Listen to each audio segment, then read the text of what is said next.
Welcome back to Before AGI.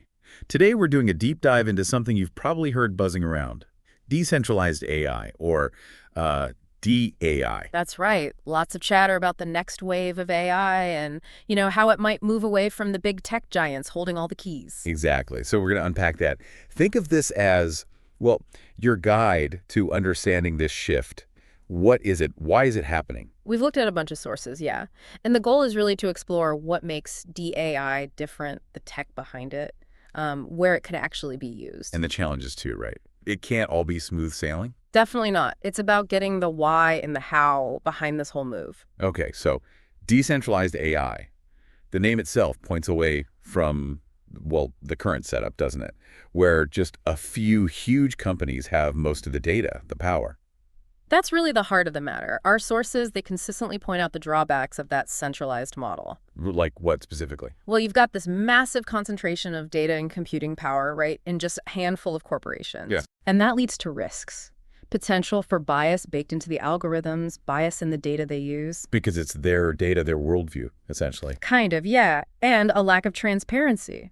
These models can become black boxes. It's hard to see how they make decisions sometimes. Plus, the obvious privacy and security risks. Putting all your eggs in one basket, data-wise, it creates these single points of failure. Right, a big target for attacks or breaches. Yeah. So DAI is positioned as an answer to that. Precisely. It's fundamentally about distributing things, the computing, the data, even how the AI systems are governed across a whole network. Spreading it out. Yeah. One definition we saw frames it as distributing AI services across many entities without a central boss, basically. No single CEO of the AI. Exactly. Right. The core idea is distributed intelligence. Tasks, data, model training, decisions, they're all spread out over lots of different nodes, different participants. And does that automatically make it more resilient? It really helps, yeah. Because if one part of the network goes down or has an issue, the whole system doesn't just collapse. Okay, that makes sense. And you mentioned transparency. How does distributing it help there? Well, when you've got a network, potentially using things like blockchain. Blockchain. Knew that would come up. Right. It provides this immutable, auditable ledger. You can verify things. It makes it harder for stuff to happen behind closed doors. There's more accountability built in. Okay. But this didn't just appear out of nowhere. What drove this shift? Good point. It's definitely been building. The sources point to growing public unease about data privacy, about how much power these few tech companies have amassed in AI.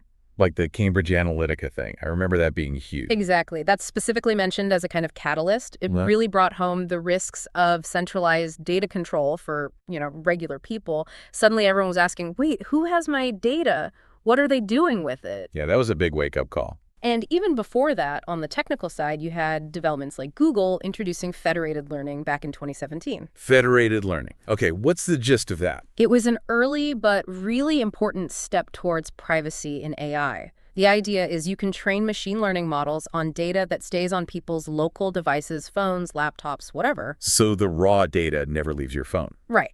Only the learnings, the sort of aggregated updates to the model get shared. Yeah. Not the sensitive stuff itself. Interesting. So that sounds like a key piece of the DAI puzzle. Oh, absolutely. It feeds right into the core principles. Right. DAI fundamentally relies on this distributed infrastructure.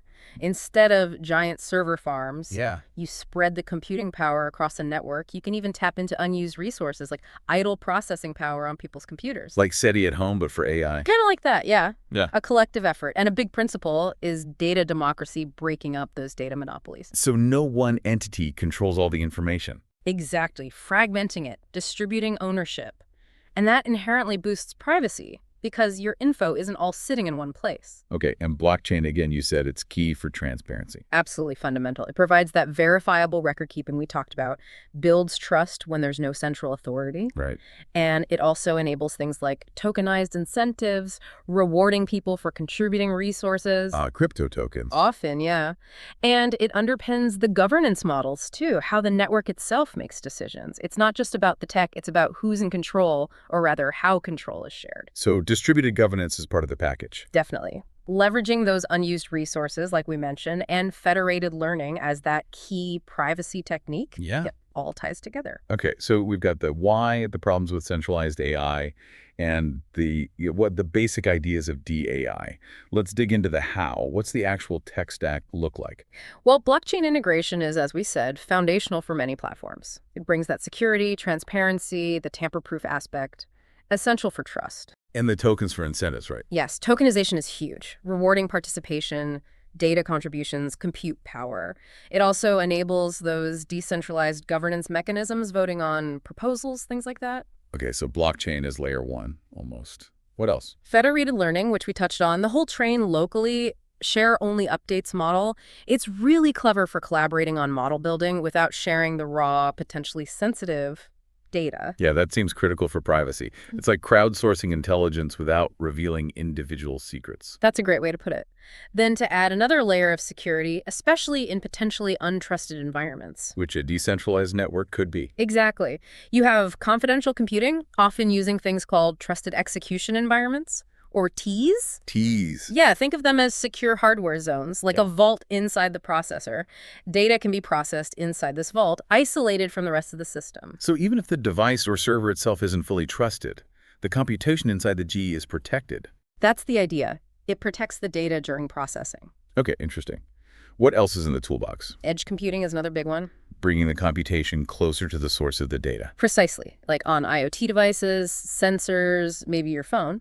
Instead of sending tons of data back to a central cloud. You process it right there or nearby. Right, which cuts down on latency, the delay, saves bandwidth, and crucially enhances privacy because less raw data needs to travel across the network. It's like a whole suite of technologies working together then. Blockchain, federated learning, TEs, edge. Yeah, they often complement each other to enable this decentralized vision. Are there actual platforms using this stuff now, or is it still mostly theoretical? Oh, no, there are definitely major platforms out there. SingularityNET is a really prominent one. SingularityNET. It's basically a decentralized marketplace for AI services. Developers can publish their AI algorithms. Users can access them, all run on a blockchain with their AGIX token for payments and staking. A marketplace. So I could, like, rent an AI for a specific task? That's the concept, yeah. Yeah. Democratizing access beyond just the big cloud providers. Cool. Who else? Fetch.ai is another big player. They're focused on AI agents. Agents, like little autonomous software bots. Kind of, yeah. Autonomous entities that can perform tasks, negotiate, learn, acting on behalf of users or organizations.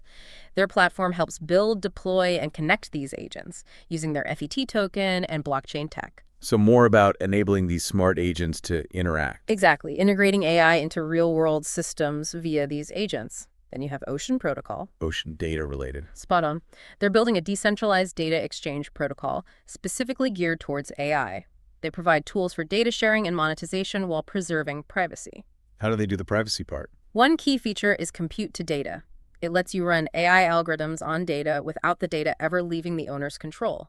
The computation goes to the data rather than the data going to the computation. Wow, okay.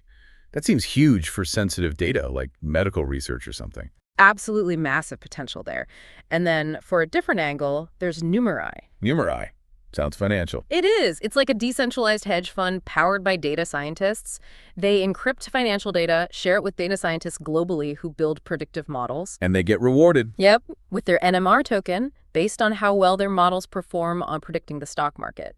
It's a really unique blend of AI, crypto, and finance. That's wild. So real functioning systems. The sources mentioned others too. Golem, BitTensor. Yeah, Golem focuses on decentralized computing power, renting out spare CPU-GPU cycles. BitTensor is building a sort of decentralized network of machine learning models that learn from each other. And Akash is about decentralized cloud infrastructure, like an open source competitor to AWS or Google Cloud, but distributed. So the whole ecosystem is being built out from infrastructure to marketplaces to specific applications. That's right. It's definitely moving beyond just ideas. Okay, it's clear there are some big potential upsides here. Privacy keeps coming up as number one. It's a massive driver, keeping data local, using techniques like federated learning or compute to data. It offers a fundamentally different approach to privacy than just trusting a big company. And the democratization aspect too, making AI more accessible. Yeah, breaking down those barriers, distributing not just access, but potentially the governance and the economic benefits too, opening it up so it's not just a few players reaping all the rewards. Could that also help with bias Yeah. if more diverse people and data are involved? That's definitely one of the hopes. Wider participation, more varied data sources theoretically, that should lead to fairer, less biased AI. Though it's not automatic, you still have to be careful. Sure. And those token incentives create new economic models. People can earn by contributing data, compute, or building useful AI services on these networks. And the blockchain part adds trust and transparency. The immutable ledger. Exactly. It provides accountability. Plus, the distributed nature makes the whole system more resilient. No single point of failure to take everything down. Some even talk about the potential for emergent collective intelligence within these networks, models learning collaboratively in ways that maybe wouldn't happen in isolation. It sounds pretty utopian in some ways. But, okay, let's talk reality checks. What are the big hurdles, the challenges mentioned? Oh, there are plenty. Technical complexity is a huge one. Getting all these distributed parts to coordinate efficiently, securely, it's much harder than managing a centralized system. Performance could be an issue, too. Slower, maybe? It can be, yeah. There's communication overhead between nodes. Privacy techniques can add computational cost.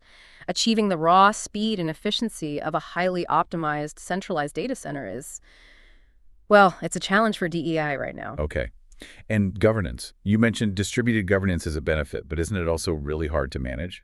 Absolutely. Designing effective, fair, and secure voting or decision-making systems when you have thousands of potentially anonymous participants, that's a massive governance challenge. How do you prevent manipulation? How do you adapt quickly? Yeah. Sounds like designing digital democracy almost. What else? Interoperability. Right now you have all these different platforms, SingularityNET, Fetch, Ocean, etc. They don't necessarily talk to each other easily. Lack of common standards could fragment the space. So you might have islands of DAI that can't connect. Potentially, yeah. And just getting people to use it, overcoming the complexity, competing with the convenience and established infrastructure of the big cloud providers. That's a major adoption barrier.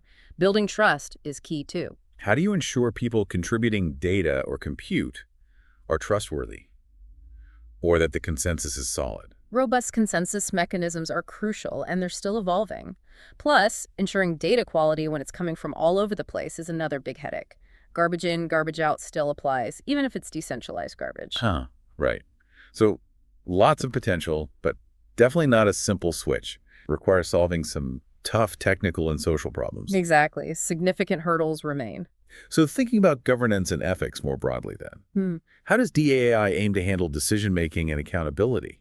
Well, the ideal is that power is spread out, right? Decisions are made collectively by network participants, maybe through token-weighted voting or other mechanisms defined in the protocol. So more democratic in theory. In theory. Yeah. And transparency is supposed to help with accountability. If transactions, model updates, or decisions are logged on a blockchain, they're auditable. You can potentially trace things back. Okay. But how do you ensure these systems align with, human values, especially with decisions being made decentrally? That's a huge ongoing question. How do you embed ethical principles or guardrails into a distributed system? How do you ensure diverse perspectives are actually included in the governance, not just those with the most tokens? Right. And the whole regulatory landscape must be pretty murky, too. Very much so. Regulators are still figuring out how to deal with centralized AI, let alone decentralized systems that might span borders and have no single legal entity in charge. It's uncharted territory. Okay. So despite the challenges, where are we actually seeing DAI being applied, or where's the potential really strong? Healthcare is a big one. Think secure management of patient data, using federated learning for collaborative research across hospitals without sharing raw patient records. Like training a diagnostic model without any single hospital having to expose its data. Exactly. Drug discovery, maybe even decentralized clinical trials. The privacy aspect is huge there.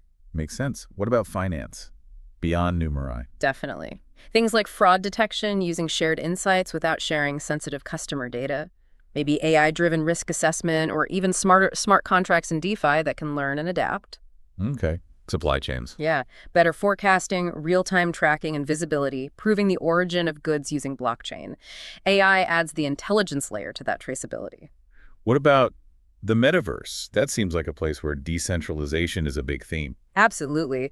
DAI could power more autonomous, user-owned virtual worlds and the intelligent NPCs or agents within them without a single company controlling the entire environment. Hmm.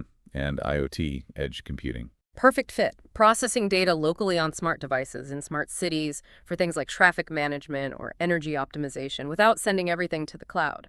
Faster, more private. And AI agents, like Fetch.ai is doing. Yeah, personalized services, virtual assistants, autonomous shoppers that respect user privacy because the core intelligence and data might reside more locally or under user control. So a really broad range of potential applications touching almost every sector. The potential is definitely vast if the challenges can be overcome.